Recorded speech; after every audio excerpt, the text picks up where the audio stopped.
I comment on these important? Welcome to the Goffstown Planning Board meeting of December 15th, 2011. We're here this evening to hold a public hearing and to address any comments that board members might have relative to proposed zoning amendments for 2012, as along with any discussion and introduction to us of the petitions submitted by citizens of Goffstown. Brian, you have the floor, and let's go around and introduce ourselves first. Brian Rose, Town Planner, Planning and Zoning Administrator. Bill Devanza, Selectman. John Heichel. Mark Warden. Gail Breck, Recording Secretary. Alan Yaton, Chair. Simone Hamel, alternate. Collis Adams. Tim Redmond, Vice Chair. Good evening. Brian, you have the floor, and I was hoping there'd be a crowd here this evening, but seeing none, I'll let you go through the agenda as you see fit. If there was a bunch of citizens here representing the petitions, I would have heard them first, since they're here with an interested party. So, Well, Mr. Chair, I think we'll probably have much more of a crowd when we have the petitions on the agenda, which will be in January, on the 12th of January. So the petition articles haven't been publicly noticed for anyone yet. We just had our deadline yesterday to receive them. So, we've gotten them all now, and they'll be formally notified. Everyone who is a butter of those properties who have been petitioned to be rezoned will be formally notified, and we'll put it in the paper for all of those petitioned articles. But for tonight, we just have the planning board recommended items that we'll be discussing. So if it's okay with you, I'll just plow into the first one and go down the list and okay, talk about all four of them. And question?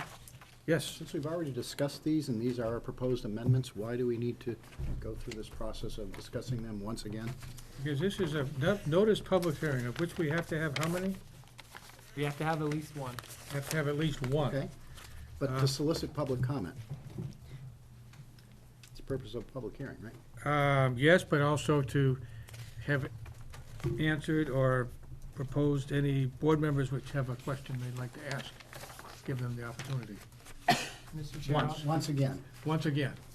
Okay. Mr. Chair, and members of the board, I also feel that it's important just to kind of have the discussion of each of these on the record. We've sort of discussed them without sort of going through what exactly the change is. So I think it's probably gonna just be a good idea to go through each one formally on the record and discuss it. Good enough. Okay? You have the floor, Brian. All right, the first zoning amendment is, shall the town adopt amendment number 1 as proposed by the planning board, amending section 8.2 outdoor lighting, location and height, removing the following quoted language, and that quoted language is the value 3 plus D over 3, where D is the distance in feet to the nearest property boundary. The maximum height of the light source shall not exceed, unquote. And the remaining language of that paragraph would be section 8.2 height. Any new outside lighting, whether for area illumination, sign illumination, building illumination, or other purpose, shall be mounted at a height equal to or less than 25 feet. The other portion of that amendment would be to move sections 7.3.7 and 7.6.7 of the zoning ordinance dealing with the illumination of parking areas and off-street loading areas to section 8. There would be no changes to those two sections, but they would just be moved. I don't really think that's even something we need to put in there, but I think it's just good to be informative to the public. So that's the gist of that, and the reason why we've come up with this proposed amendment is we've had issues with basically developers not being able to meet these regulations in several instances. They've had to come to the zoning board for variances. And that's with basically any of the new properties that are coming up where they need to put their light poles out near the perimeter of their site. We understand that there's still a rule that doesn't allow for light to trespass onto neighboring properties more than a 0.2 of a candle foot, I think is what it is. And so the rules are basically over restrictive, and we're trying to just make it so that developers can come in and do their development. We still have a height restriction of 25 feet for poles, and we still have that rule of, no more than 0.2 candle feet over the line, so. My recommendation is that we move forward with this, and I think the planning board has kind of discussed that in the past, but we can go over any questions we have at this point on that one. Members of the board have any questions or comments? Looking around the room, I'm not gonna call everybody's name, I don't see anybody raise their hands. So I see no comments from members of the board. I don't see, this is a regularly scheduled public hearing, so I don't see, is there anybody here wishing to speak from the public? Any department head wish to speak, or a town engineer wish to speak? Not yet. Okay. Brian, number 2.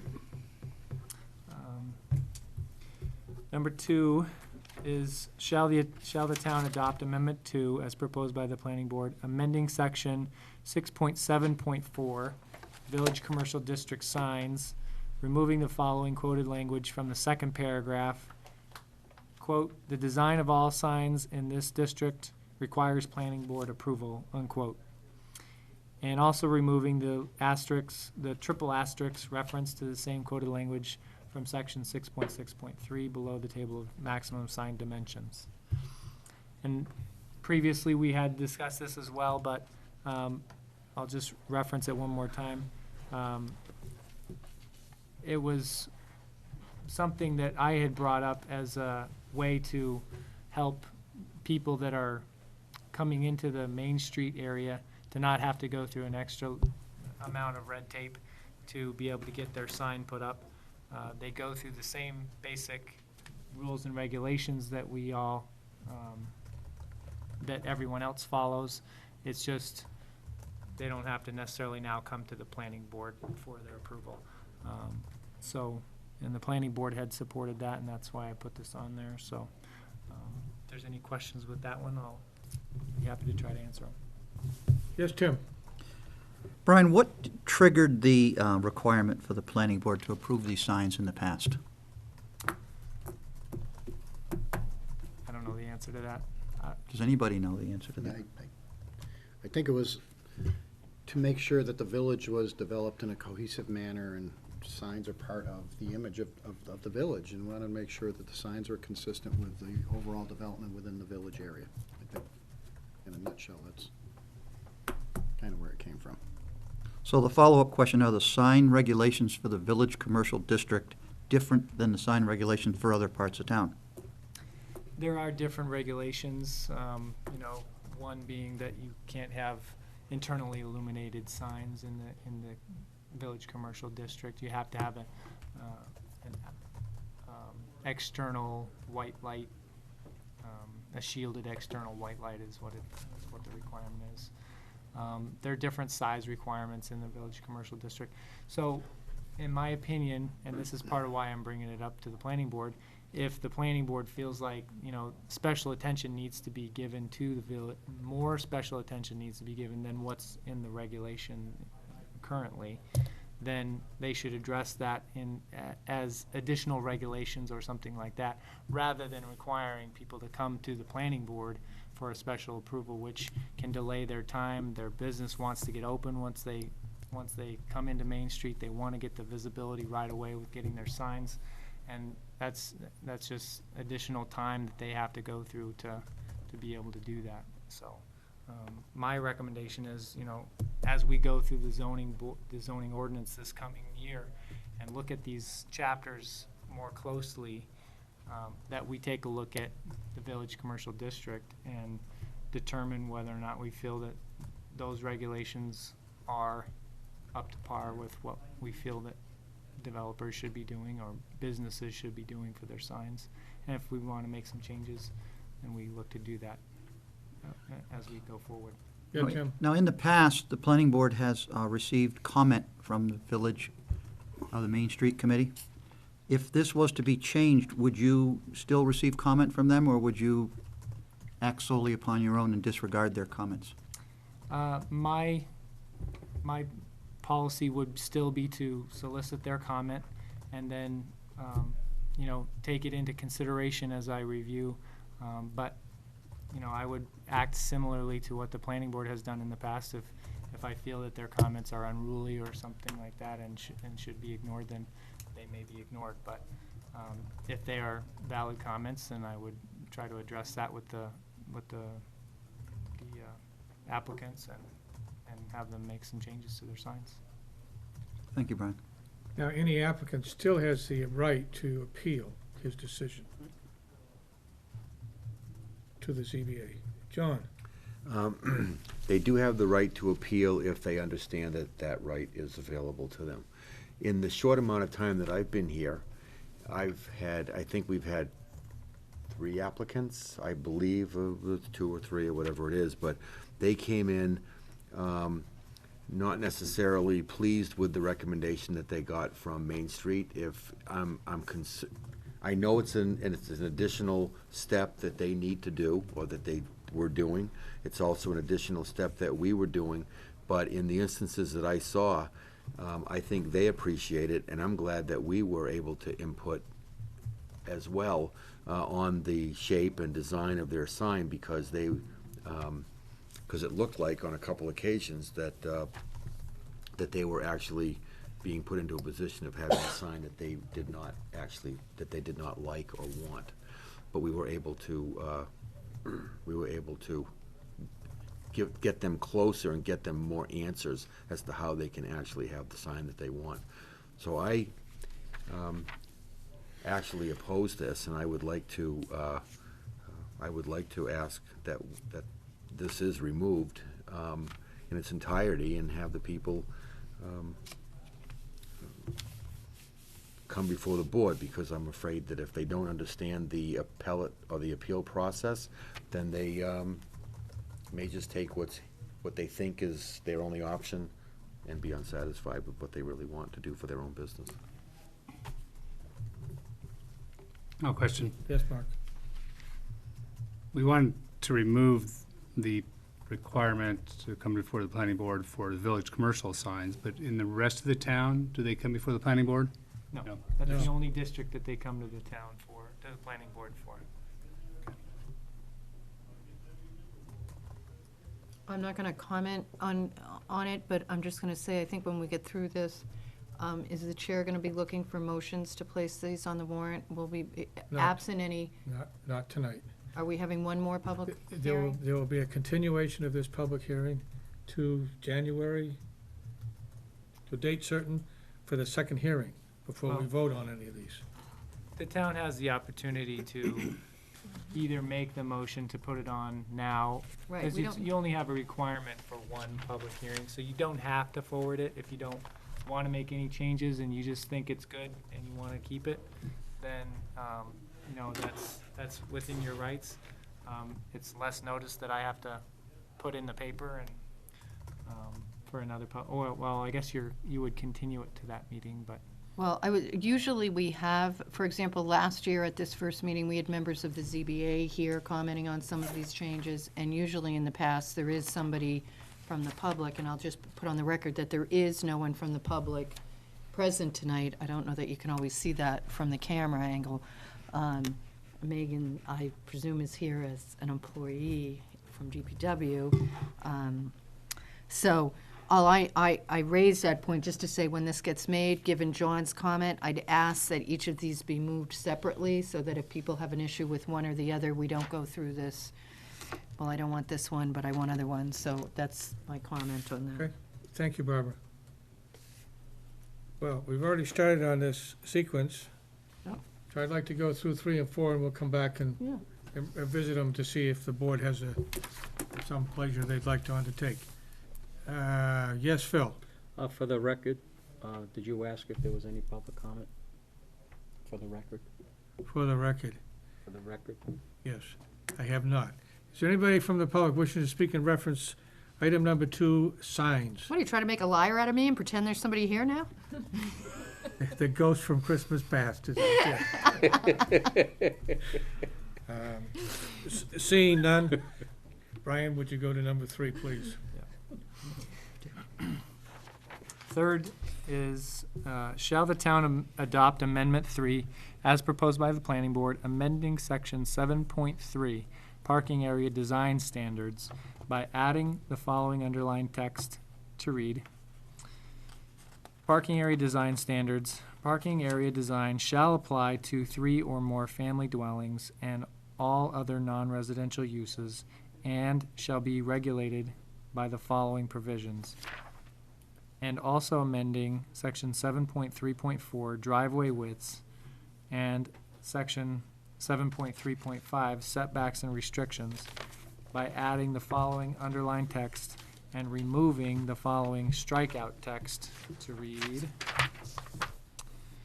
And I'll just, as I go through, I'll state what is stricken out and what is underlined. Driveway widths. Be confusing. Driveways connecting parking lots to a street or another parking lot shall be at least 24 feet in width for two-way traffic flow and at least 12 feet in width for one-way traffic flow. No driveway shall exceed, and this is stricken, 28 feet. The new language is 24 feet, so it would read, no driveway shall exceed 24 feet in width.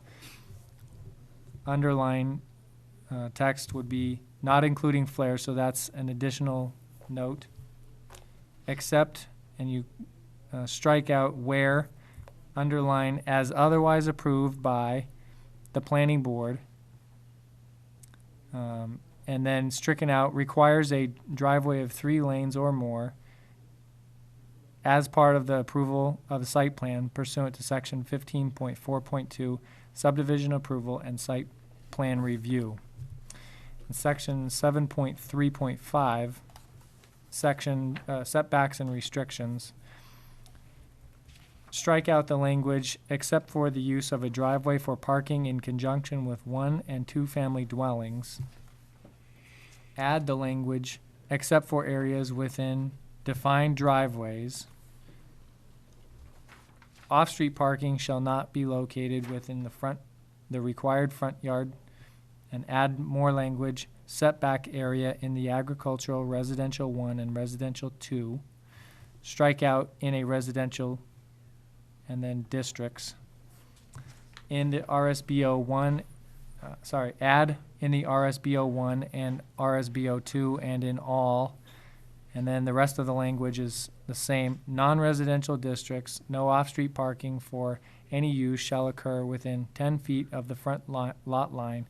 No off-street parking for any use in any district shall be located within 5 feet of any side and rear lot lines, except that parking lots on adjacent parcels may be interconnected. And the last part of this would be to add the following subsection under section 7.4, access and driveway standards, section 7.4.5, setbacks and restrictions. For single-family and two-family dwellings, width of driveway shall not exceed 25 feet between the edge of pavement of the roadway and the front setback line of the property. Beyond the front setback line, driveways may widen as long as all other regulations listed in either the zoning ordinance and development regulations are met. With the exception of shared driveways, no driveway for single and two-family dwellings, including any of its flare, shall be within 10 feet of a side property line. That was longer than most of the other ones, but the general gist is to clarify where people may park on their lots to clarify what the maximum driveway widths are for residential and for commercial, to split those out, actually, to make a separate requirement for commercial and a separate requirement for residential. That way, you know, if you have a residential property, you know that you can do up to 25 feet. If you have a commercial property, you know that you can do up to 24 feet, but then you can have flares, which would add a 10-foot flare on each side of that, which would give you up to a 44 feet max width at the very outside edge of the flares. Now, Megan has come up with kind of a drawing that shows that, so I'll just open that up really fast, so, because I'm sure maybe some of you in your heads can't necessarily picture it as well, I don't know. But she's got basically both options here, and on this side of the road, she's shown what the residential driveway would look like. On this side of the road, she's shown what the commercial driveway would look like. Here she's got the max width of 25 feet, and that includes the flares. But the driveway could actually be that wide. You don't have to have a flare on a residential driveway if you don't want one. So you could actually have it this wide, but then past this purple line, which is a setback line, you would be able to widen your driveway out further to whatever you want. So basically, you know, you have that requirement to stick with the 25 feet all the way to the setback line, then you can widen it out after that. This one is basically, you have a 24-foot wide requirement, and including the flares, you could get out to 44 feet. And it basically says no driveway shall exceed 24 feet on commercial properties. That's it. So, The chair has a question on this one, to start with. I have a 60-foot lot in Bernardville, and I've got a 36-inch ranch house on it.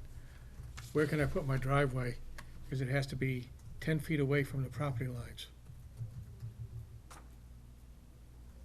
Pretty Yes. small house, 36 inches. Can you, is there relief by variance for that?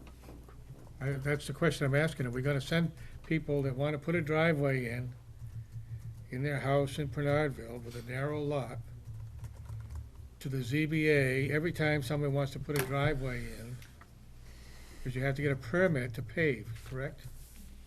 well, we currently Our- have, we currently have that rule already. Yeah, our in place. 10-foot side setback's been on the books for a long time, that's not new. I'm not saying it is, but I just think it's unusual for tight community to have a 10-foot setback for driveways from the property line. That sketch doesn't show the property line. Go ahead, Megan. Well, Yeah, we it just showed had a one of 10 foot. those No, come it in doesn't. recently, in Penardville for a tight lot, and I had sent that to Brian. To me, it's an existing lot, and as far as I've always understood the driveway rules, I can't deny someone a driveway to an existing lot. So you try and achieve and reach the rules as best you can, but we're not allowed to deny someone access to their lot. So in that case, I notified Brian that they would not be able to meet the 10-foot setback from the side property line, sent him a sketch and everything, and we're achieving, I think, 5 feet off the side property line, but it's a very tight lot in Penardville. Okay. So really, those rules are for brand-new subdivisions, really, is when they apply to a T. Well, And, But somewhere it needs to state that. well, we can add that, I mean, I guess That's somehow not a we need to material add change, I don't something. think, to further define what that setback is. Okay. Because I wouldn't want it to impinge upon, although it's a matter of record based upon what you just told us, is your interpretation. Any smart lawyer would use that in the ZBA, by the way, that presentation. That's just my only question. As long as there's a redress for the existing house or somebody in a tight lot situation. Phil? Follow up to that. What I'm hearing, and Meg, I'm gonna ask you to correct me if I didn't hear correctly.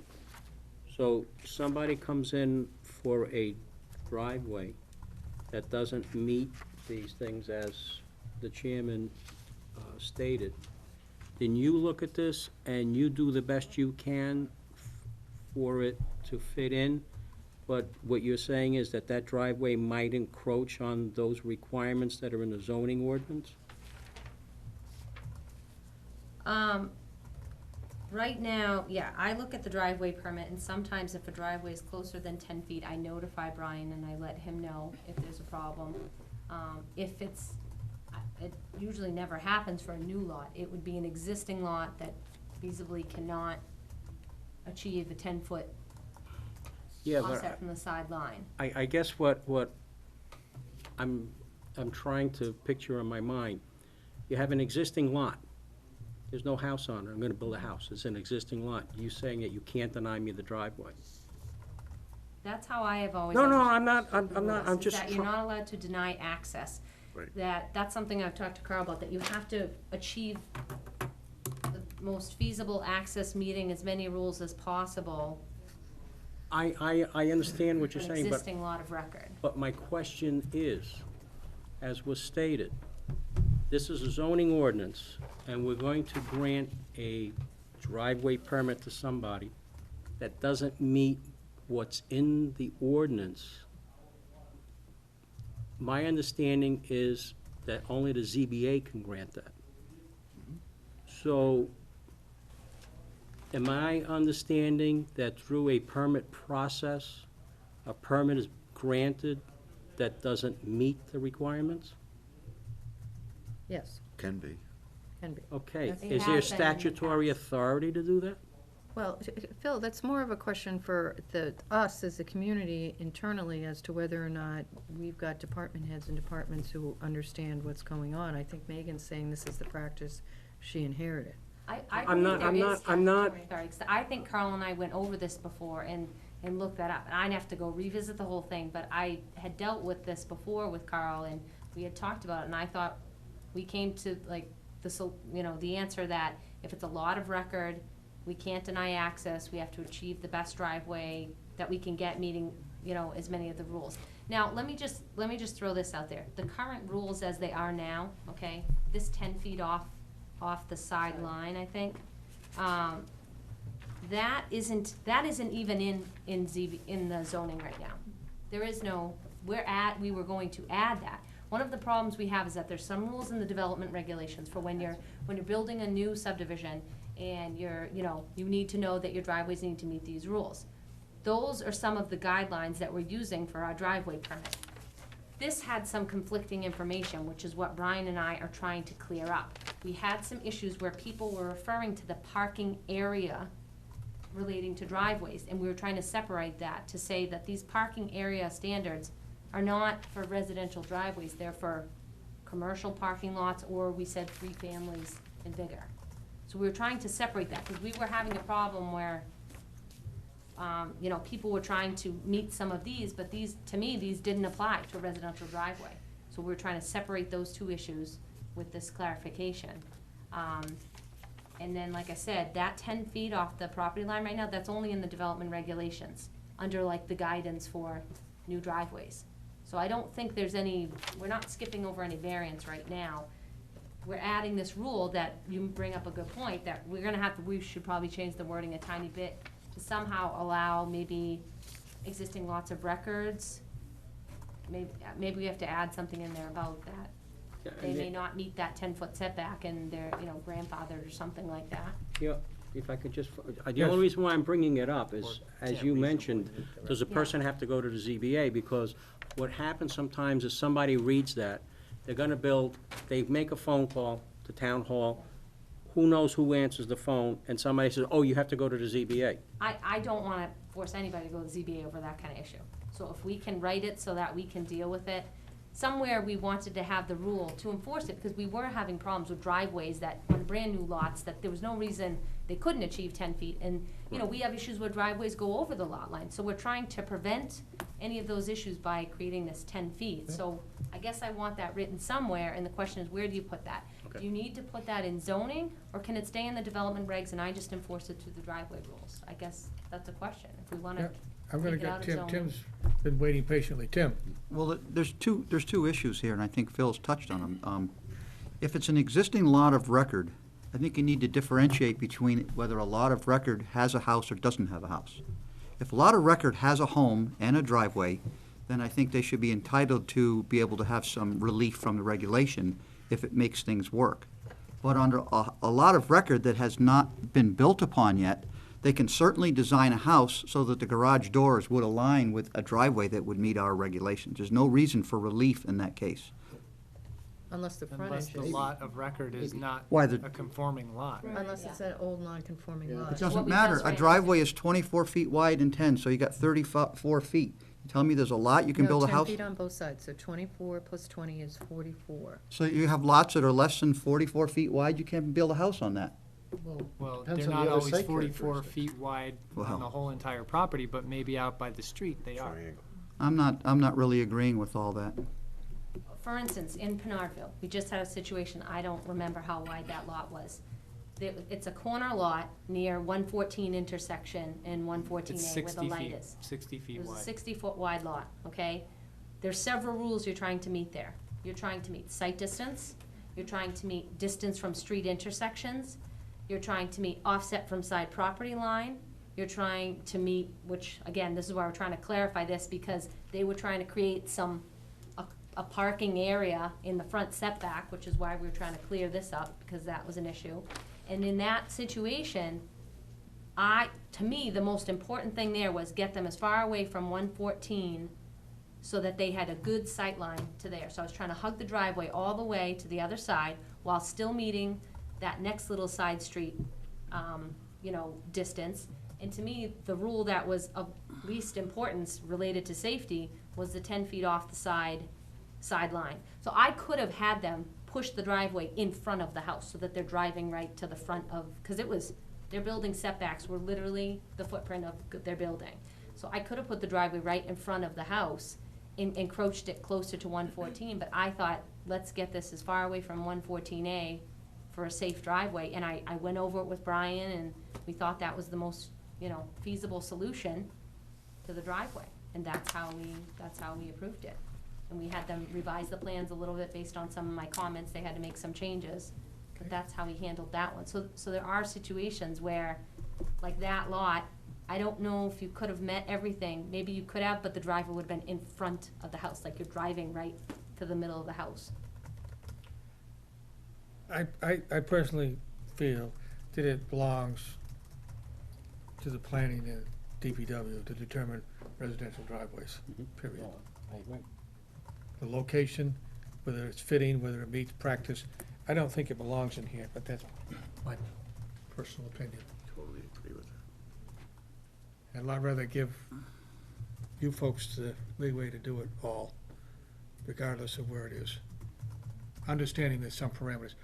I'm gonna take Carlos again. And I Tim. agree with you, but if that's the case, then we need to take it out of the zoning ordinance. Yes, Because otherwise, you force people to go for variance. yes, that's my opinion. Tim? Brian, in the first one, 7.3.4 driveway widths, I didn't understand it until you said it was for commercial use. Nowhere in that ordinance do you say anything about commercial use, whereas when you go down to 7.4.5, you mention single-family and two-family dwellings, which clearly states that it's for residential use. I think 7.3.4 needs to have some language that clearly states that it is required for commercial use, not just assuming that driveways connecting parking lots to a street indicate commercial use. We actually state that in section 7.3, right up above that on the previous page. Turn the page over. 7.3 says parking area design standards. Parking area design shall apply to 3 or more family dwellings and all other non-residential uses. Because that was the issue. And So that that's where carries that all- covers it. And then section 7.3.4 is part of, as subsection of that 7.3, 7.3. as is 7.3.5, and then So- 7.4.5. Well, the fact that I So that turned- applies only to that section. The fact that I turned the page over, I didn't follow from one side to the other.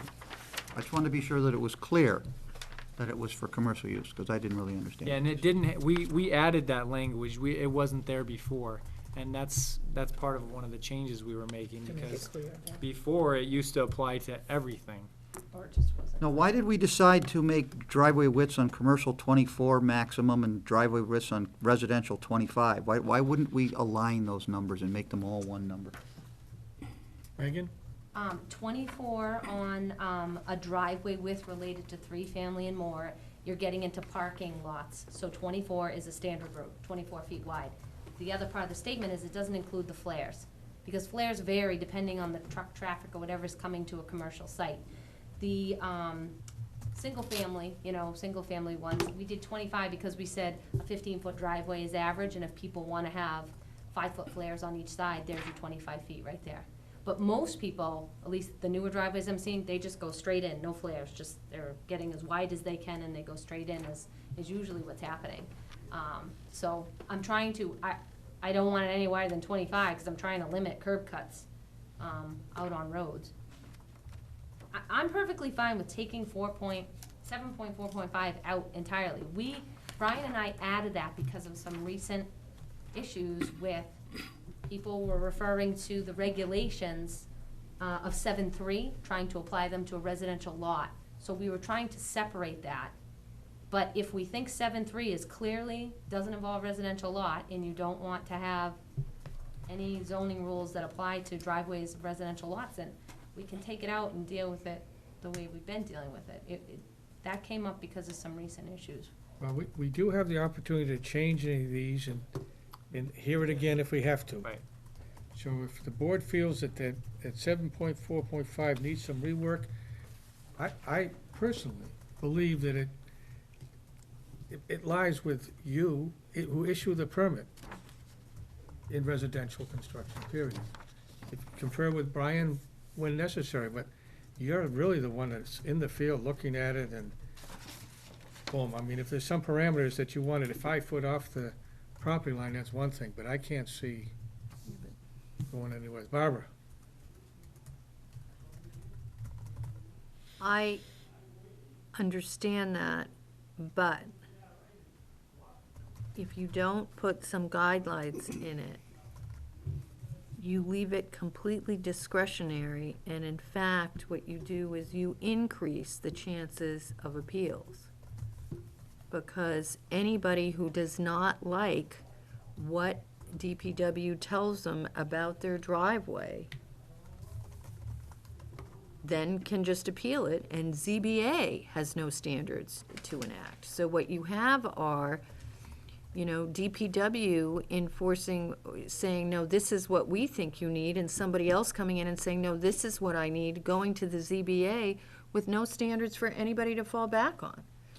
And Is that because they're appealing it under the administrative rule? Yeah. Somebody they're administratively gonna end up rules that appealing it. So, and I think that there's some logic to these restrictions, and if somebody wants to say, no, these restrictions shouldn't apply to me for certain reasons, then they can go to the ZBA. But, I mean, I can see reasons with certain lots where DPW, for purposes of curb cuts or whatever, that somebody might come in and want a 50-foot wide driveway. I mean, I can picture that request coming in, given the lot size of certain lots, lot frontage. And if it's a residential lot,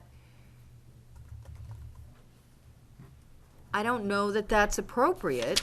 And if it's not a residential lot, it's gonna go back up to, the commercial, 3-family, whatever. I mean, just by saying I can see 50 feet, some people on the board's probably thinking, what's wrong with 50 feet? Other people are probably thinking, wow, 50 feet is outrageous. The problem is, with no guidance to anybody, you end up leaving DPW sort of hanging out to dry, dealing with people on it.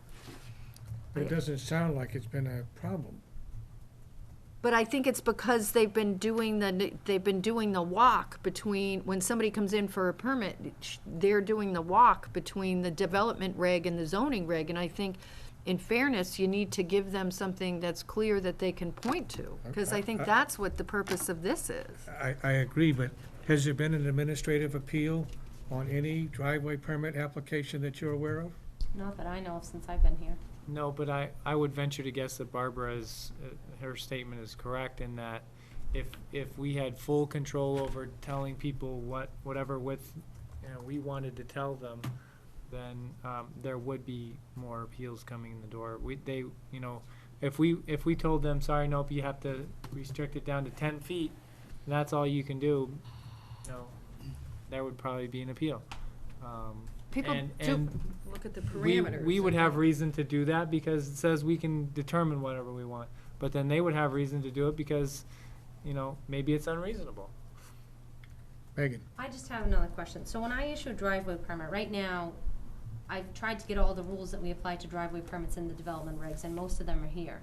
So there's a lot of other rules besides this one little issue of the offset from the sideline. For instance, the 10% max on the grade, intersecting the street at 90 degrees or no more than 60. So, I mean, there's a lot of rules. So I guess my question is, what rules need to be, I don't know, I'm just confused because you're saying I may have an issue with some rules, but, okay, so if someone wants to argue, I don't want to intersect my driveway at 90, They can go appeal it.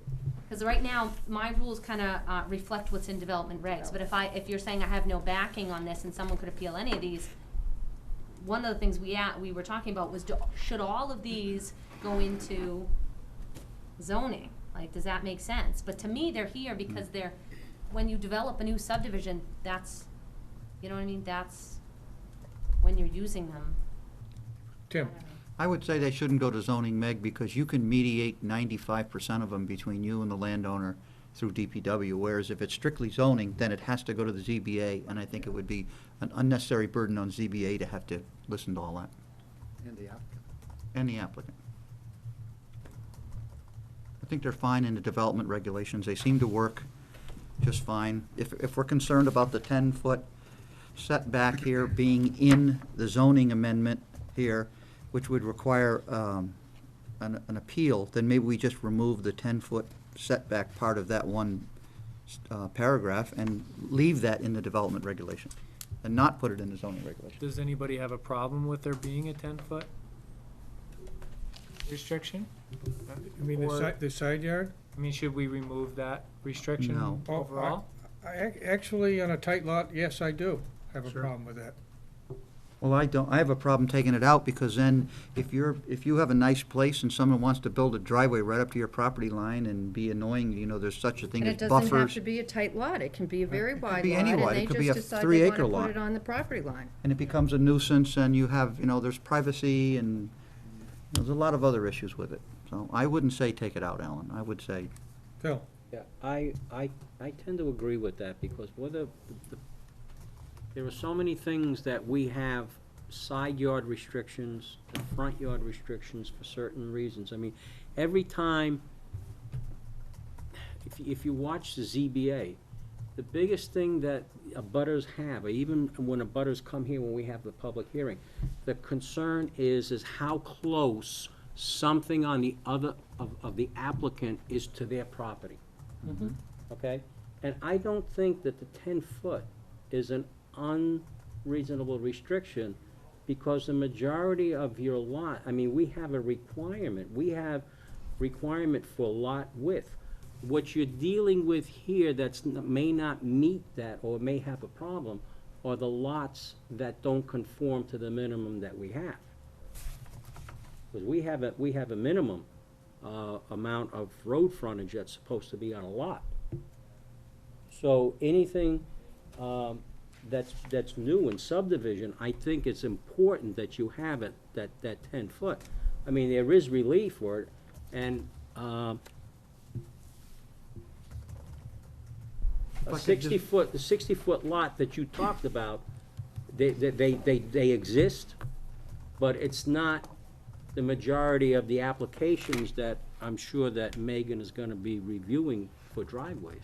If I may, Mr. Chair, also drainage is an issue with a driveway that's right at the property line. Someone could pitch a paved driveway to the property line, and then all the water from their driveway is gonna go directly onto your lot, and that wouldn't be fair. 10 feet provides a drainage area, buffer area, there's other What reasons. about And snow also removal? snow plowing. Snow There you go. Snow plowing, you're gonna be plowing it onto somebody So I else's. think it's a good regulation, I think we should leave it in place. Here's an example. The narrowest residential lot that we can create is 100 feet frontage. The only 50-foot frontages in the ordinance today is village commercial, commercial industrial, flex zone, and industrial has 50-foot frontages. Everything else is 100 feet. So the question really comes down to existing residential lots.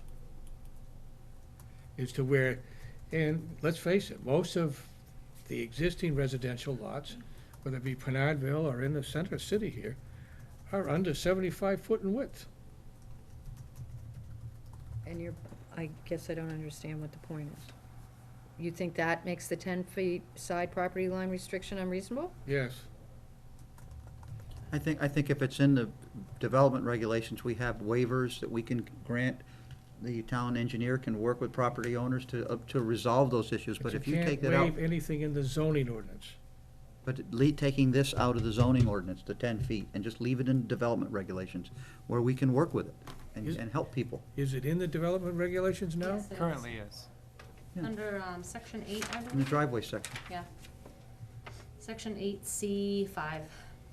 And that puts it in your bailiwick, In ours. in ours. And we can waive it, and we can amend it, we can do whatever we want with it. Well, that is in a site plan, that is, if even in a normal subdivision plan, that is correct. And they also have the ability to work with it too, in judiciously. And if someone doesn't like their determination, they can appeal that through administrative process, not to us, to the ZBA. Okay. But we're talking about development of individual lots. Right. Where does our site development regulations talk about development of individual lots? It doesn't. It doesn't. We've had individual lots come before us, though, Carlos. When? Well, the one in Penardville, the one where the guy wanted to take one lot and turn it into two. Well, that's a subdivision. That's a subdivision. I guess But if you're you got a right. lot, there's nothing requires them to come to If us. someone has a lot, they just come to the town for a Right. building permit and away they go, And a driveway permit. and a driveway permit. But in the driveway permit regulations, if it says 10 feet, he has to be 10 feet away from the property line. I So be guess, it. I mean, What's the big deal? I guess I don't understand. Fine. Need a permit for it. You live in an area where you don't worry about it, Tim. I drive by and look at a lot of sites where they're 50-foot wide. And trying to design something on there, now design it with a driveway that's gotta be 10 foot off the property line. But you can have relief under our own, the town engineer can make our own grant. But not relief. if you put it into the zoning. Not if you put it in the zoning ordinance. That's why we want to take it out. I just said, take it out of this So, paragraph. so maybe, Did I- maybe, Is that unclear? Yes, maybe, were. maybe what we need to do then is not have it in the zoning amendment here, and then work some language into the development regulations that says, town engineer has, some flexibility to work with property owners where it's necessary to, come up with an alternative solution to, make that work for them because the lot frontage doesn't work or something, I don't know. I mean, I'm just, Can I ask why people are sort of thinking it's more egregious for somebody to go to the ZBA over a driveway permit? For a new driveway, I mean, keep in mind that if the driveway's existing, they're gonna be able to repave it. So we're talking about essentially a non-conforming lot that has no building on it for this issue to arise. So if somebody's building on a non-conforming lot, and why is it more egregious for somebody to be building on a non-conforming lot and have to get some relief from the ZBA than it is when somebody's trying to put a porch on the front of their house and they have to go to the ZBA because they're 2 feet into the property setback? one's a site improvement and one's a structure. I That's the actually, difference. I don't, well, I understand the technical, why you may think that's different, but I need to tell you from an abutter standpoint, whether somebody's cutting trees and putting in pavement as compared to putting up a structure, there is no difference from an abutter standpoint. And quite frankly, a driveway can be a lot more of a problem for an abutter than a structure. So, I guess Actually- I don't see I don't see why we're making that very rare case such an issue. I actually need to point out also to that point a little bit. Our section for use of non-conforming lots requires everybody to go to a ZBA for a special exception to develop that non-conforming lot. There you go. So they're already heading to the ZBA. It may not be that much of an issue to ask them for a variance While for the they're there. driveway while they're there. Is that for residential or commercial, or both? That's for use of a non-conforming lot. It doesn't specify which type of However, it's non-conforming. use. Yeah, there A non-conforming lot will be a different thing in each district.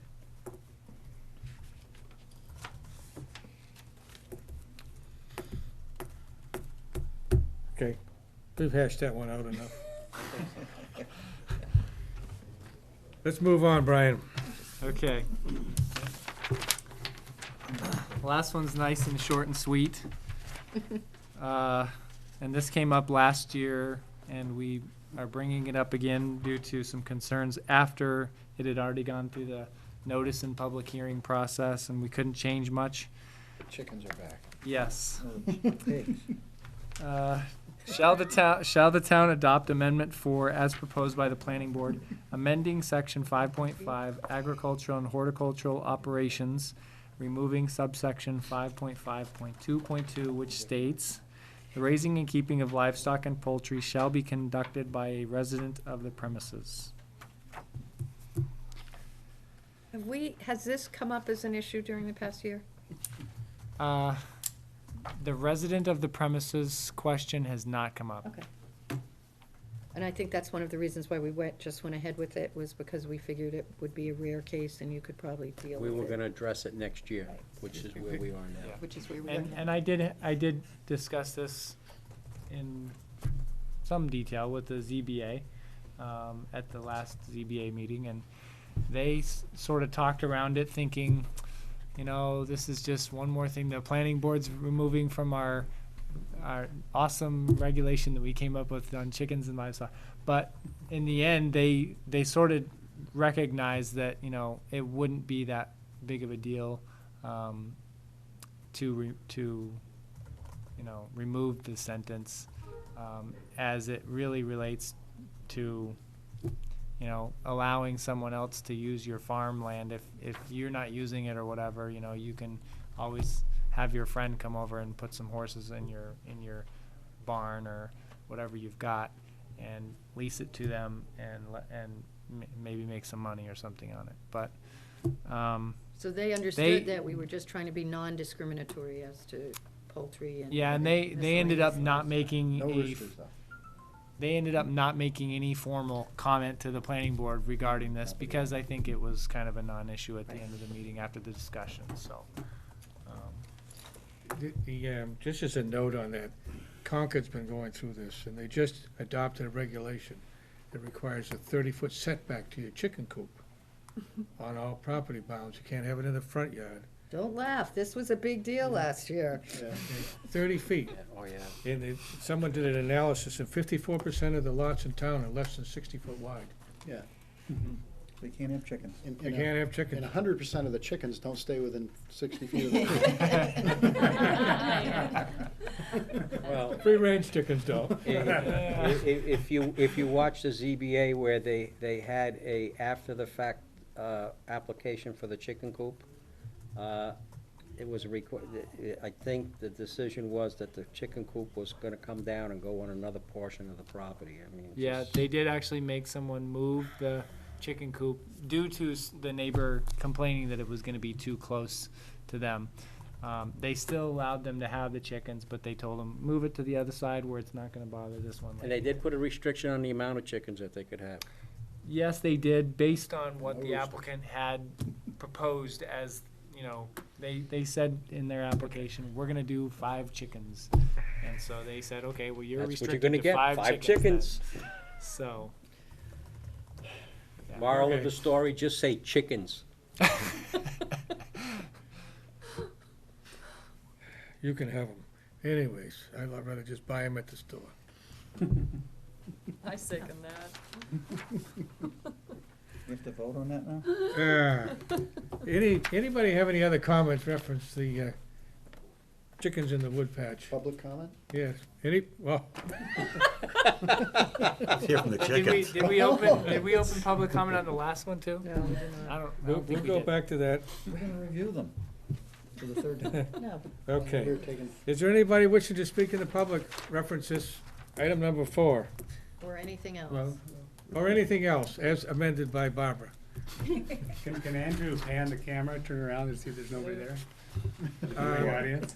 You know, I'm not sure what these He's eye in the sky. eye in the skies do, but I think they can rotate around if Yeah, I'm not they are. mistaken. one of them can Yeah. look back into the audience. Yeah, 'cause they show someone when they speak. So, yes, they've already determined that the seats are all full. We can draw a crowd, can't we? We can draw a crowd. It's riveting stuff. All right. Now that we've had comedy night,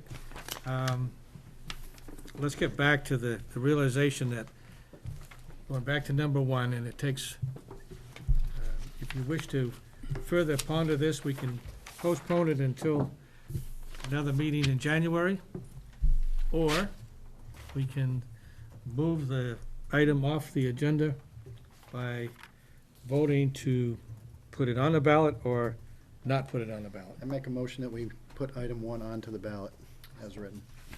Second. I have a motion by Carl. Who? Well, Collis. And a seconded by Barbara to add item 7.3.4 to the, or Article 1 for zoning changes to the town ballot. Is there any discussion on that motion? We're talking about Amendment 1 for Section 8, correct? The lighting. Correct. Yes. Okay. 818282.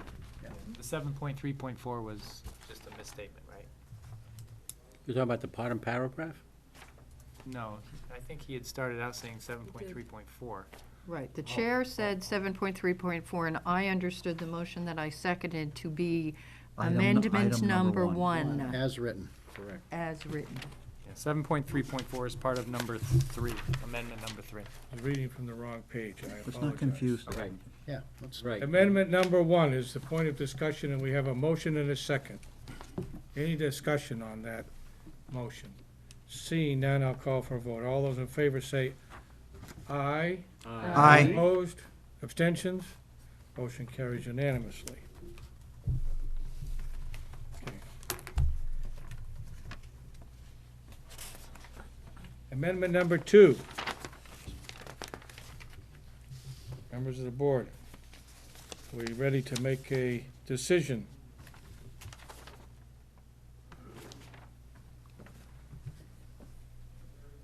I'll make a motion that we adopt number 2. So these motions, just so I understand, are to place Move it onto the the ballot. amendment onto the ballot as recommended by the planning board. Okay, Correct. that's what my motion is then. I'll second the Second. motion. The motion by Phil, seconded by Collis. Is there any discussion on amendment number 2? Tim?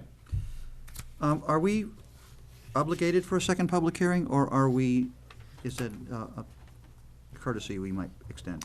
Well, if there's a change that the planning board wants to make We have to to have this, then you have that option to put it on a second public hearing. But if there's no changes that you want to make to it, then I don't see a reason to put it on. In fact, if there's a substantive change, we're required to hold a second public hearing. That's correct. Yeah. Well, I only asked because this is sort of controversial, and I wanted to be sure that it was fully vetted before we voted on it. That's all.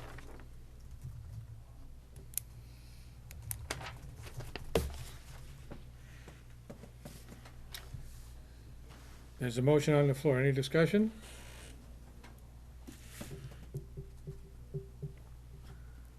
Seeing none, I'll call for a vote. All those in favor say aye. Aye. Aye. Opposed?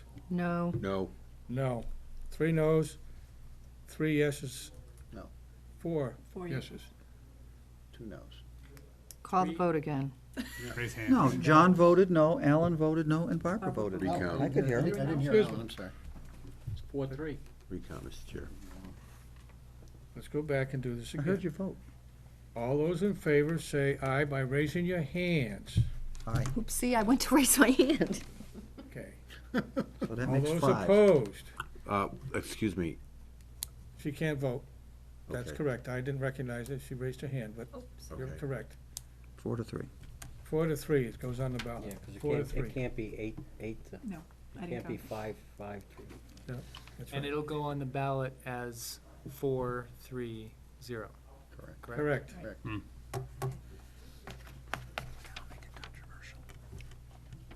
Sorry about that, Simone. I'm just sitting here counting, as the vote's going up, I'm counting the heads here, and I got more Simone, if votes you'd than like I to vote, need. I'll give up my vote on the next vote. Okay, That's right, sure, stick her with the driveway one.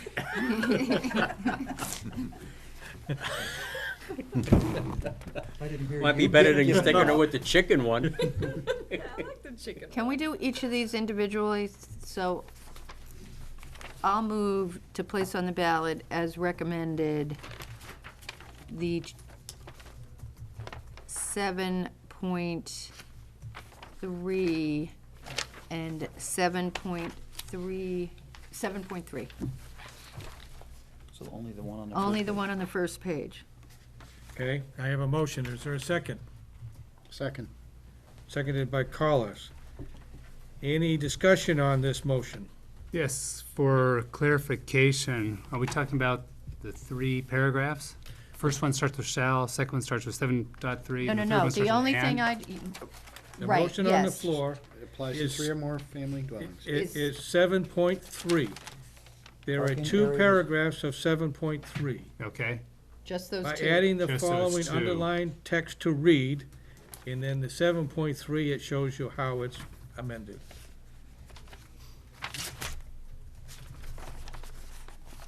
thank you for that. In- I'm gonna- Any further discussion on that? Seeing none, all those in favor say aye. Aye. Opposed? And I'll vote no on that on also, so it's what, 5-2? Mr. Chair, Yes. just a point of clarification for me. Should I, Then I'll vote. if the planning board wants to vote separately on all of these, should I be separating them out into separate sections only if to we see be how they- voted on by the town as well? Let's wait and see how it ends. Depending on what the vote of the planning board is, yes. You're going to have to, because you need to put what the vote of the planning board was on it, so if it's different, you're gonna They have to may have to be distinguish it. separated, but Sounds I haven't to got me that far yet. Okay. So 5, 2, 7.3. Now I'm looking at the modifications to 7.3.4. Make a motion to put it on as written on the ballot, It's recommended, second. but recommended. Motion by Tim, seconded by Barbara.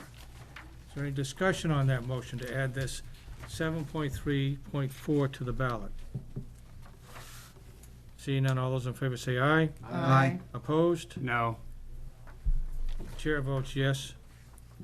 6-1, 0.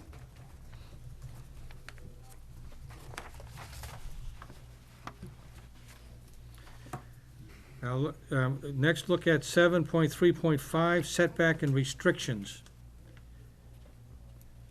What's the board's pleasure? Motion to place as recommended. I'll Well, second. now, because, all right. But he said, is also add this, the following subsection under 7.4. So we're gonna take 7.3.5 separately from 7.4.5. yes. Is that Exactly. understood? Correct. Okay. That's understood. There's a motion and a second on the floor. Any discussion on that motion? Seeing none, I'll call for a vote. All those in favor say aye. Aye. Opposed? no. No.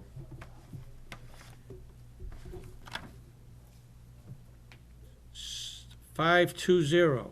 Chair votes yes. I'll make a motion to put Amendment 4 on the ballot as recommended.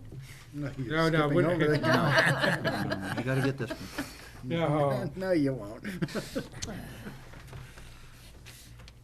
I'd like to make a motion to put 7.4.5 as on the ballot, but withdrawing the lines, it starts with including any of its, wait a minute, that's a The mistake. whole last sentence. I would make a motion to remove the entire last sentence. Is there a second?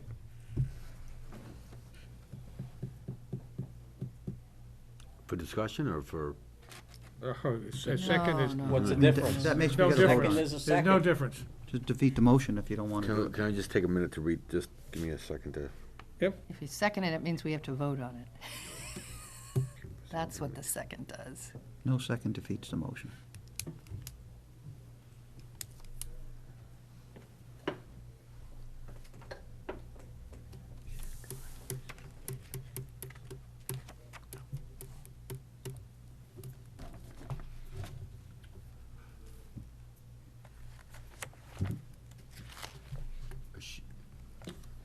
clarification on a definite, I'll second the motion. yeah. Okay. That we can vote on it, get it out of the way. Shared driveway would be between two neighbors? Is that what that means? No, the motion was to add that paragraph with the deletion of the last sentence, which reads, with the exception of shared driveways. Yeah, John was asking what a shared driveway was. Between That's two- exactly right. It's two neighbors. abutting properties. Okay, Two different They can put 'em on lots. the property line got it, and not have to meet the 10-foot setback. exactly. There are a couple in town. And they're all a problem. I have a question for you. Yes, This is limiting it to 25 feet, whereas right now it's not in the regulations at all. that's correct. So In the development going regulations up. for 22. for 22 feet, My interpretation, though, is that the 28-foot rule that's currently in the 7.3.4 applies to residential development after it gets past the right-of-way line. And that's one interpretation that I wrote in a letter, and the ZBA is currently working on trying to determine if they want to uphold that determination or not. so in some cases in new developments, it can be 28 feet, but this is limited to 25 feet? No, what this does is, this paragraph says that I can have a 25-foot driveway, and currently, there's no limit as to how close it is to the property line, Should I leave because we shared deleted driveways that in? sentence by motion. Is that what I'm, We're voting on If the you- motion. if you delete that last sentence, there is no side yard setback For residential for driveway. for a residential Well, driveway. no, that's not entirely true either, because the development It's wrong. regulations still have that rule. And in it's there. on my permit that I issued. Okay. but- Fine. It Mr. doesn't need Chair, to be here. Yes, Tim? I'd like to consider amending my motion if I could. I don't know. I would like to amend it to not just remove the entire last sentence, but to leave, because I'd have to restate it, to leave shared driveways in there so that we don't eliminate shared driveways from the, because people do need to have shared driveways in some Yeah, but I cases. don't, actually reading it, I don't think you do, because the only thing that's talking about is 25 feet between the edge of pavement of the roadway and front setback, so that doesn't affect a sideline, and the shared driveway issue is only sideline. Okay, so issue. then I do not want to So you amend don't my need to motion. amend it. Thank you. I think at first glance I thought it. Thank you for your time. So, the motion as it reads right now is to put that on the ballot without the last sentence of that paragraph. Bless you, John. Thank you. Megan? I Excuse just me. wanted to add, with the 28-foot question, when I issue driveway permits right now, the only width requirement I have is from the street to the right-of-way line, because in my opinion, the development regs don't really cover what happens after the right-of-way line. Brian's referring to a rule that he applied in a recent situation.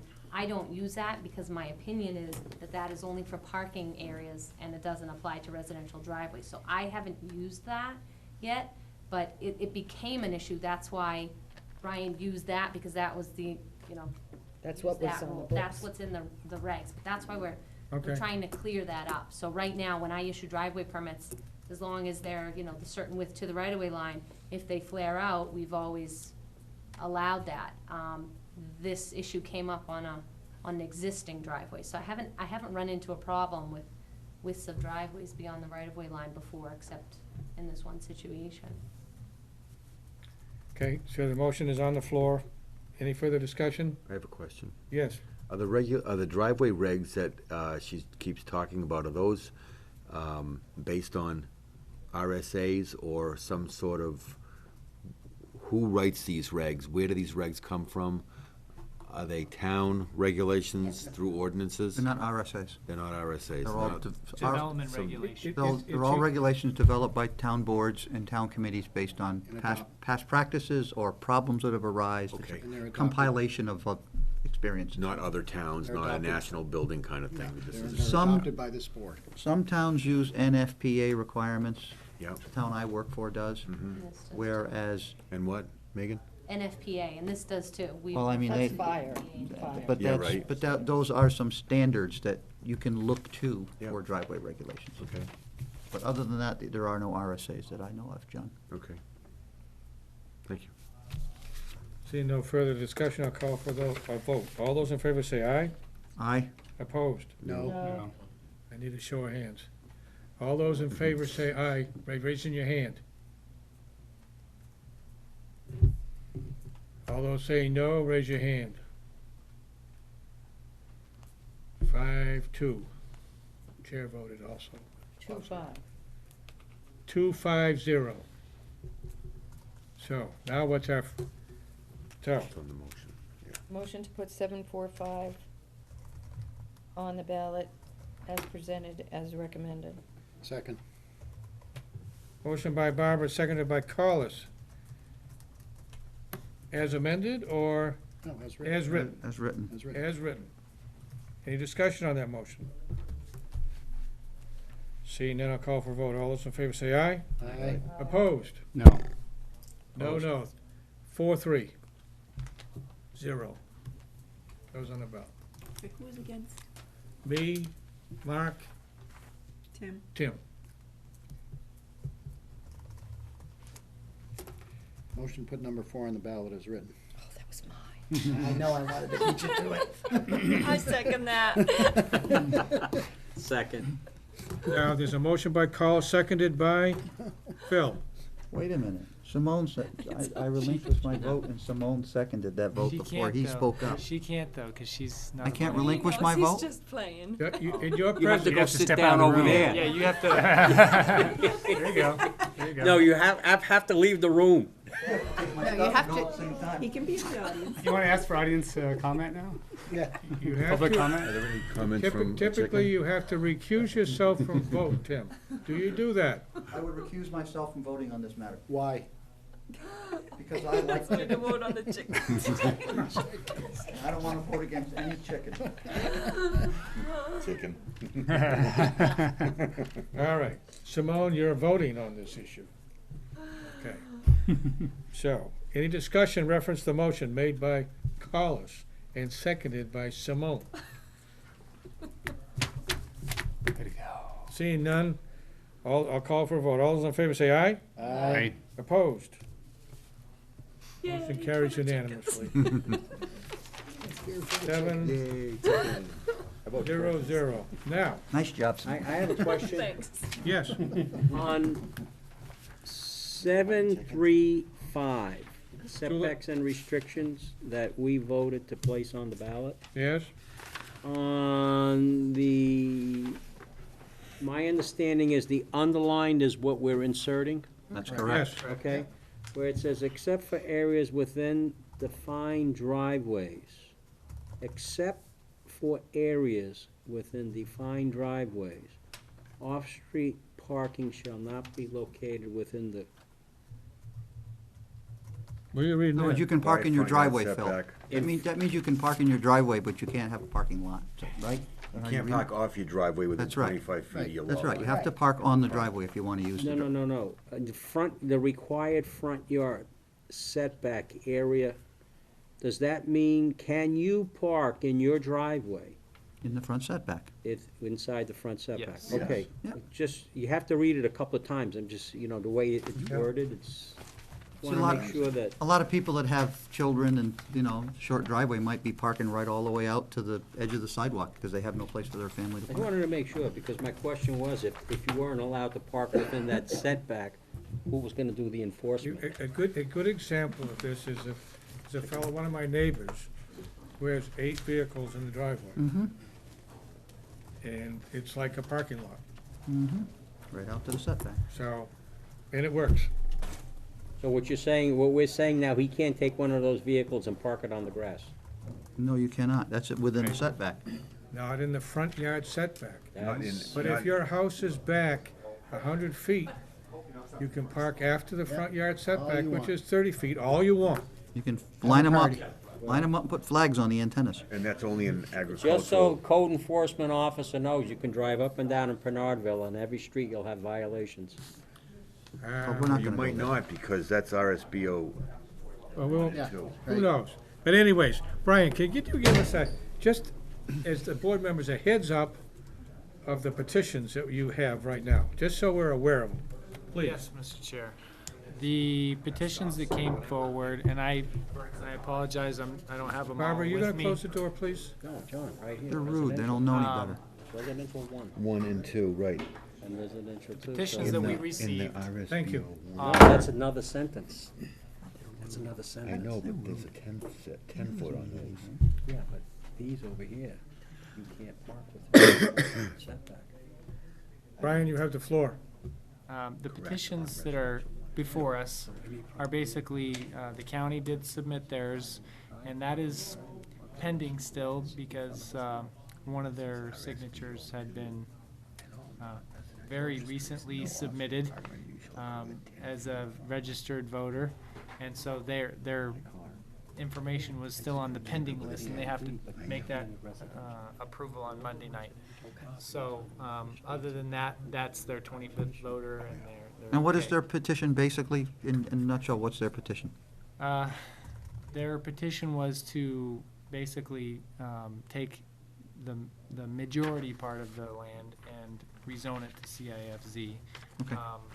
They didn't include the part that's behind the That's fine, that's fine, prison, Brian. but, We yeah. just want to be sure what it was. Okay. There's the petition for the chiropractic office on Mast Road. It's in the RSBO 2 district to change to commercial.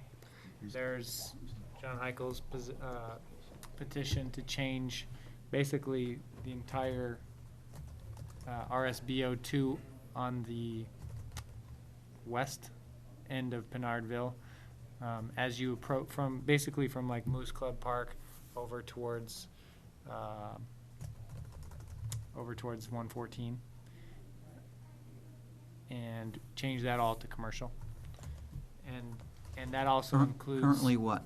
Currently is RSBO 2. Okay. That also includes 6 lots that are currently zoned residential 2 as well. And I'll explain more later about that, but Mhm. I found some issues with the language on that one.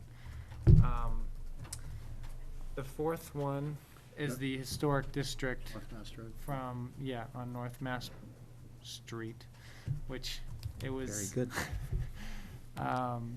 It was actually written on the petition road, and I asked the attorney if that was gonna be an issue, and he said, no, that's fine, it's not a material change to call that street versus road. You can just put on there AKA street, so, those are the 4 that we received. They checked through all the other ones, and the only issue that had come up with the number of signatures was that one with the county, so the rest of them had enough signatures, and When will we be seeing them, Mr. Can we Chair? get their signatures? that'll be January 12th. In full text? Hopefully we'll get that out, or something to us before then, right? We'll have to send you the language and, I'll have to put out some notice that goes in the paper for these. So, whatever we send out, We'll have a public hearing? there will be a public hearing. Okay. That'll be on the 12th. And you'll be able to review it prior to coming to the meeting and then make your determinations at the meeting, what you want to recommend. Did you say the county got their signatures? They did get their, They did. well, yes, they did get their signatures. There was again, like I said, there was one that was kind of, in process, registration, and they have to approve that Monday night. So once that's done, then it'll be a valid Okay, petition. Yeah. good. They've got it, Okay. the supervisors on Monday. One other piece of business, the planning board minutes of December 8th, 2011 were emailed to everyone, I believe. Oh, I haven't read them yet. Yeah, I haven't Has anybody looked at it? I haven't. They were fine. Except for the fact, That wasn't the question. except for the fact that Tim Redmond is noted as being present, and I've already told our No, I recording definitely- secretary. Yeah, other than that. I was definitely Other home than that. that, Question was, did you look at them hard? I will hold off to vote on that. These have not been distributed like normal, so please take a peek at them online if you have availability of such information. They were emailed to you by Brian individually. So it's probably in your email someplace. Please take a look at it. If not, ask Brian to get you a copy of them, please. Well, we'd get them in the packet for our next regular meeting, wouldn't we? I can certainly do so. If you could, because we just had this for tonight, so I'm assuming that's why we didn't get packets. Okay? Yeah. We can withhold that. Any other members of the board got anything they want to bring forward tonight? Is there any Before the- need for our regularly scheduled meeting next do. week? No, there's not a regularly scheduled. There's- So we don't need one, we don't need one on the There's second, nothing- okay. there's no scheduled meeting next for week. next week. Well, it was if we needed it, If so we need- don't, No, there is none. okay, thank you. I'll take you first, Phil. Okay, I'm still looking at that 735. And I guess the question, though, that I have for clarification, if this were to pass, does that mean that everybody who parks out of their driveway in a residential zone in front of their home within that front yard setback is in violation? That's what it would say. Yeah. Okay.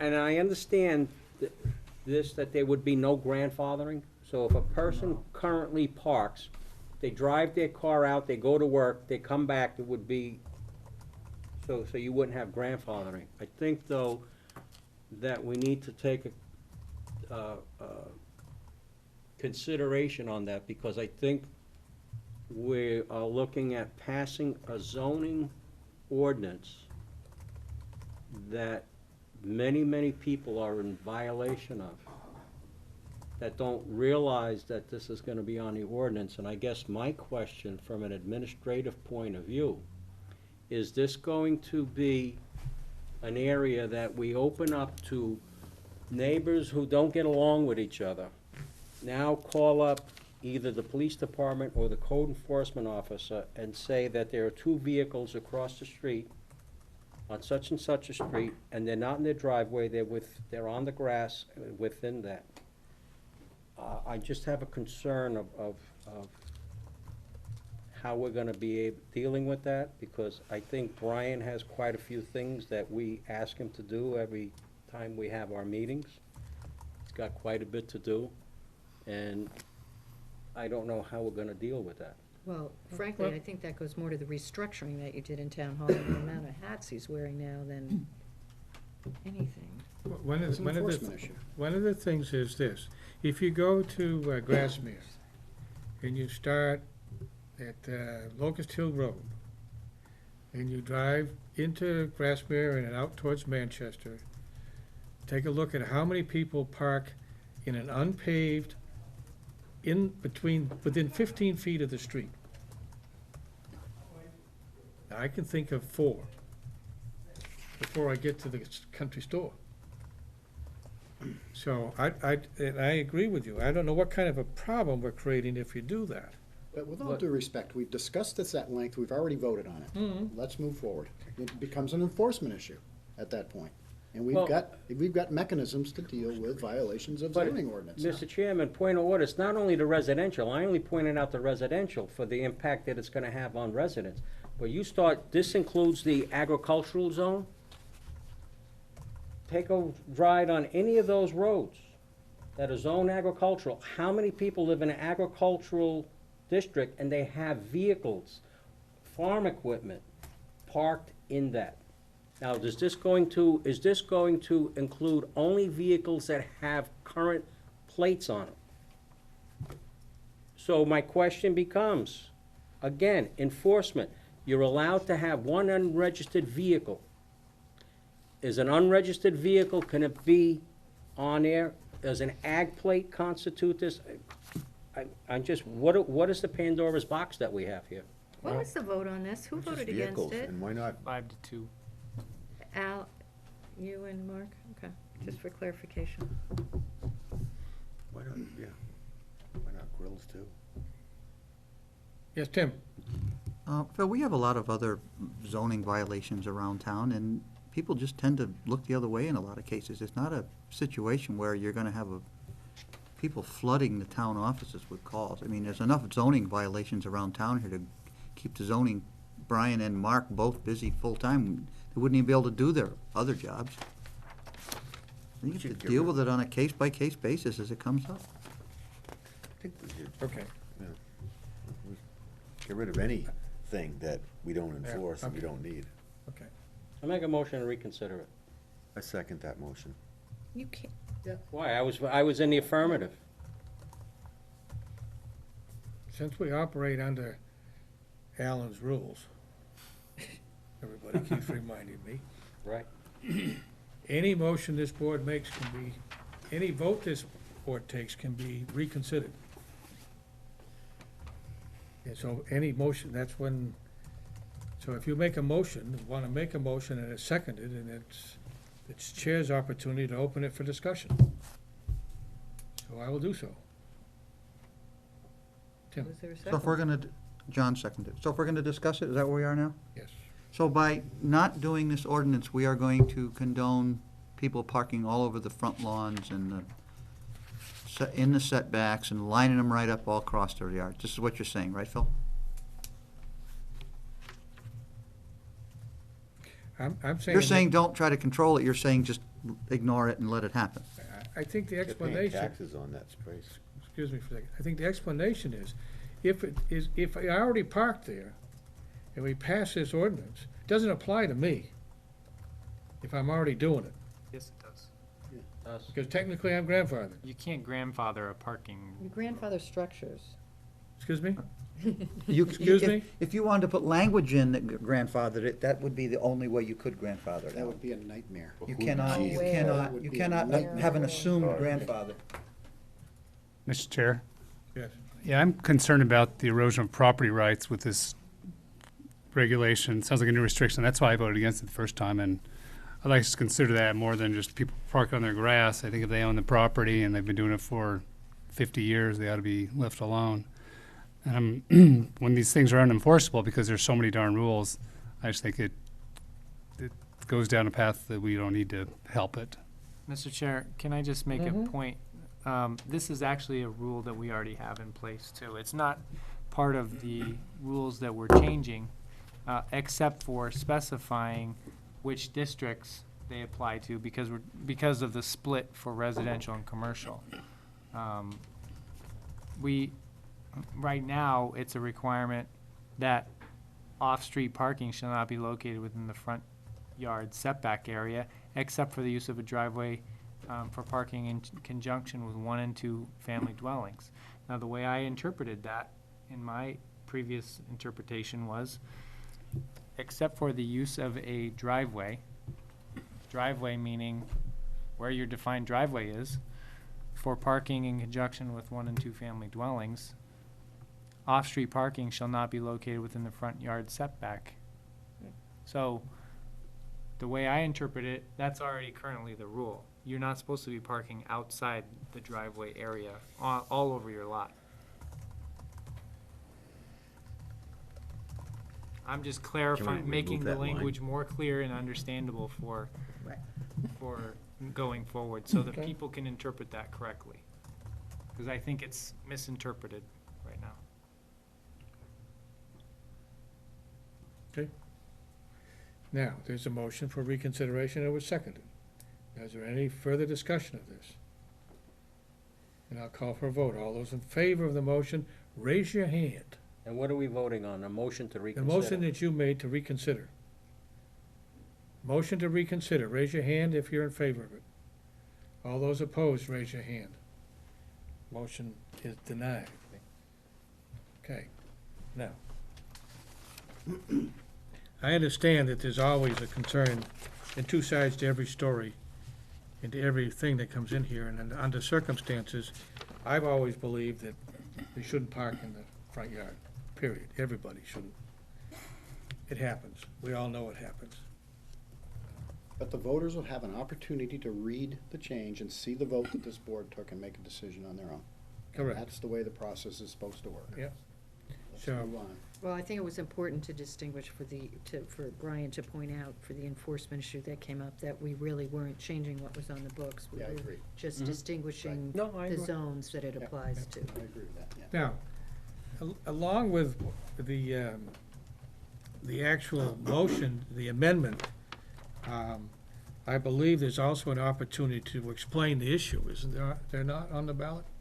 Or in the documentation that's presented and posted? No, And I'll try to do my best at explaining each of these as we go and put it actually on the ballot. We'll come up with an explanation for each of them so that, people don't have to read exactly the language and that's all they get. They get an explanation underneath of that'll this amendment will do such and such. And that'll go on the voter packet prior to the Correct, opportunity yes. to educate themselves. Yes. Right. Tim? Are we required or not to have a statement under all the articles, whether the planning board, the budget committee, the board of selectmen, anybody recommends the article or not? Is that a requirement on our ballot? Yes, it is. It is a requirement. It's a requirement that the statement be put on for the planning board's recommendation or not recommendation. The only reason I make that statement is because in most cases, a lot of voters will just scan to the bottom of the article and say, well, gee, if the planning board likes it, I'll vote for it. And they never really read the article, and they don't make informed decisions in cases. And I'm wondering if there's a way for us to not put that on the article. Are I we think gonna you have start to. talking about? It's legal If election If it's a legal thing, It's a I don't know, I'm requirement. asking the question. Yeah, If it's no, it's illegal, legal. then Yeah, I it's don't, then there's no required. discussion. It's a Okay. requirement that we put that it's recommended or not recommended and what the vote was. So Okay. that's why I'm sitting here noting what, I 6-1 or 5-2. I withdraw my or- comment. And if they care enough and they Okay. see it's a split vote, then they ought to educate right. themselves before they go to the ballot, It's illegal. before Any- the polls. Moving forward, anything else that members of the board wish to bring forward this evening? I do, Mr. Chair. Yes, John? After last week's vote, I was approached by several, three different builders in town, and they discussed that vote that we took, and they asked me, is there anything we can do, and regarding the Which vote, John? What vote, John? Impact fees? the impact fees for last week for the school impact fees. And they said that that is devastating to their business, and they're really concerned about increasing these impact fees. And they gave me they were very concerned about this, and they asked if there's anything we can do to not increase those impact fees. So in their behalf, I'm here to ask for a motion for reconsideration of that vote, and to discuss that one more time. Hopefully it wouldn't take long, but I think it's a detriment to the people of the town, and especially the progress of any more building, that it's gonna slow things down an awful lot if we keep increasing these impact fees and various taxes to our people that live here. John has made a motion for reconsideration. Do I hear a second? Did John vote in favor of the fees or not? Oh, that's right, it's Alan's rules, it doesn't Ellen's matter. rules, yeah. I keep Second. forgetting. Motion is seconded by Mark. Any discussion on that motion? Point of for- order, though, a point of order, Mr. Chairman, are you gonna Put your hand forward. follow what is Sorry, just generally go. accepted as far as motions for reconsideration, that the motion has to be made by a member who voted in the affirmative? Usually, motions to reconsider a vote are taken at the same meeting that the vote is originally taken on, for a couple of reasons, but for purposes of this forum, I would argue that that's germane, because that's an item that is at least noticed as to us, it's on our agenda. Impact fees, Southern New Hampshire Planning was here, there was a report on it. If that's gonna be reconsidered, I'm sure the school would wanna be here, because they certainly had input on it.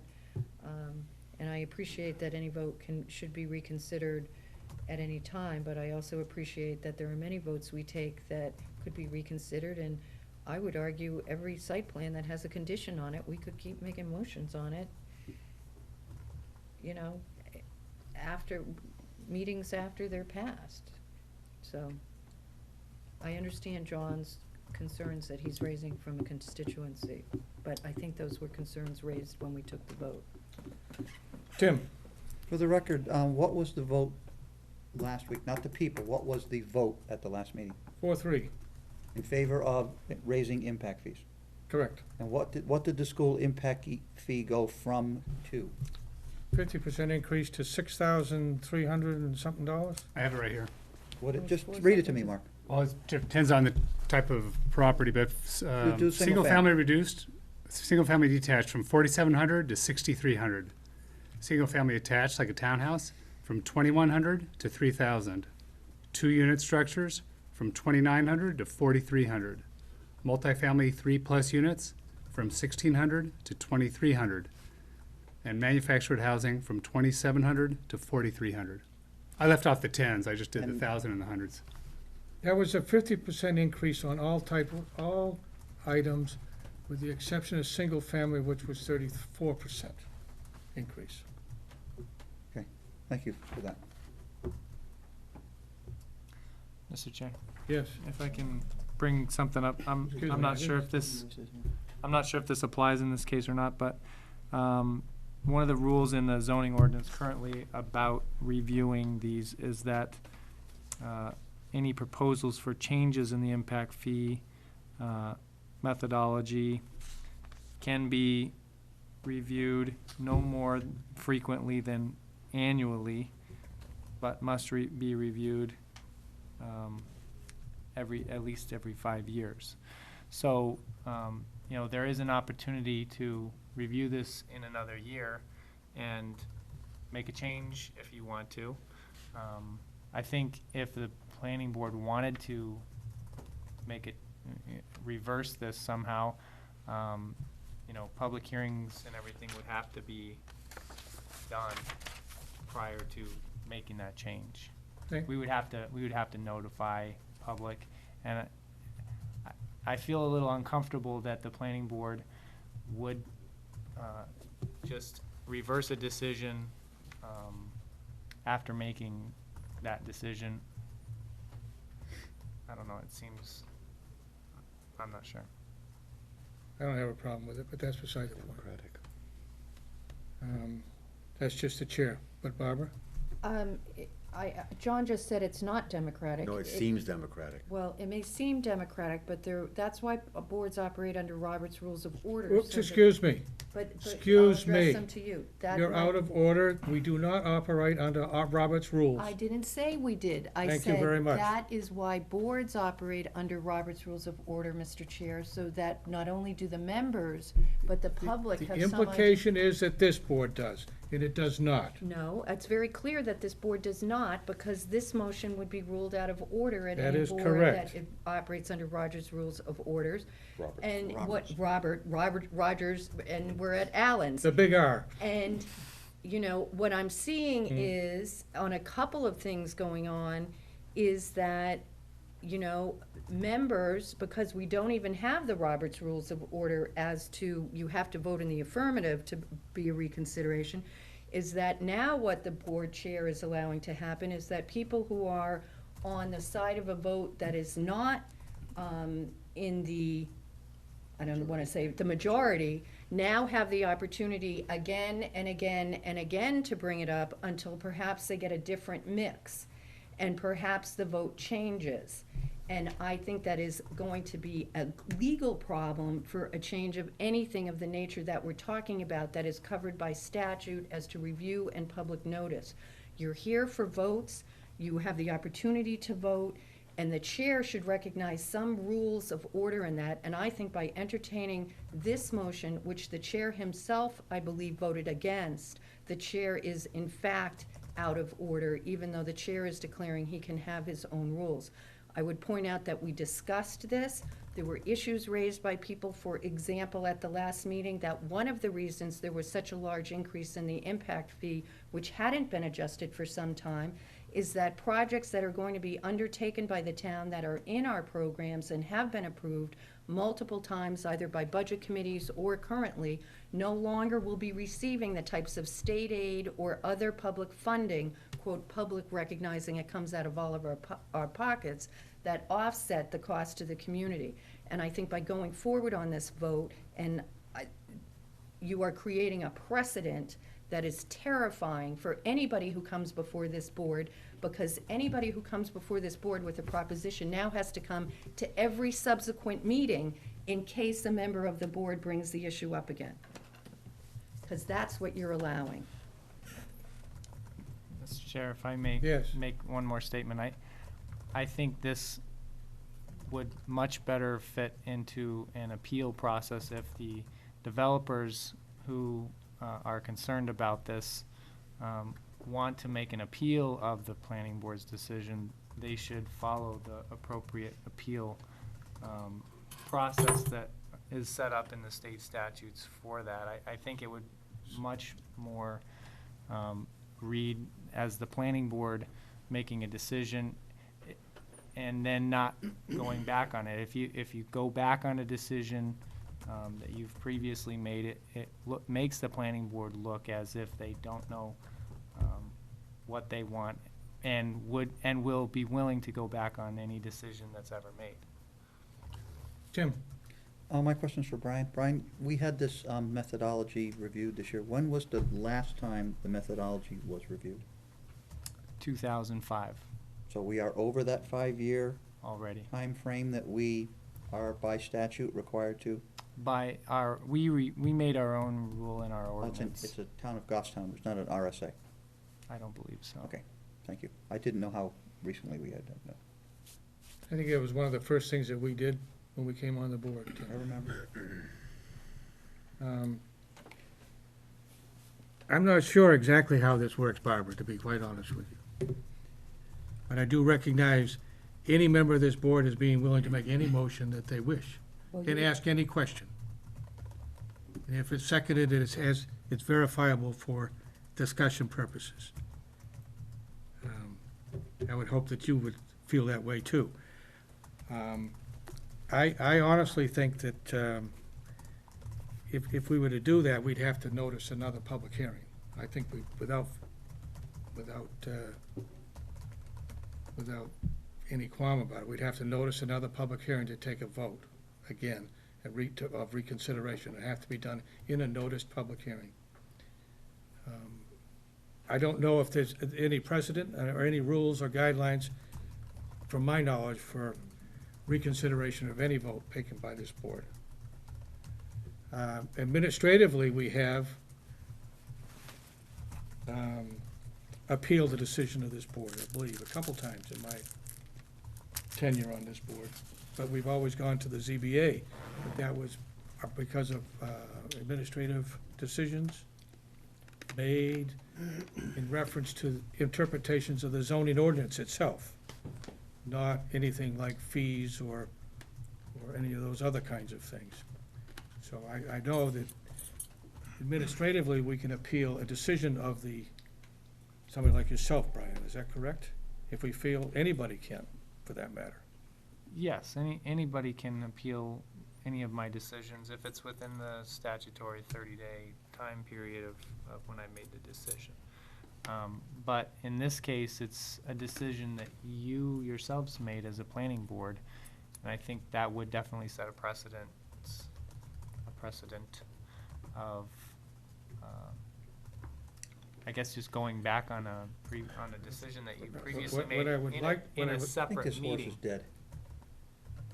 What I would like then to satisfy the curiosity would be, is there any organization that we can check with that would give us a definitive yes, no, maybe, never heard of, or impossible For what? decision? Excuse me? For what? Whether it's even germane for us to reconsider a vote on impact fees. Has ever been done? Has anybody ever asked that question? I don't know. Who would you check with to determine that? There's no one to check with. We don't have any rules of operation, so who would we check with?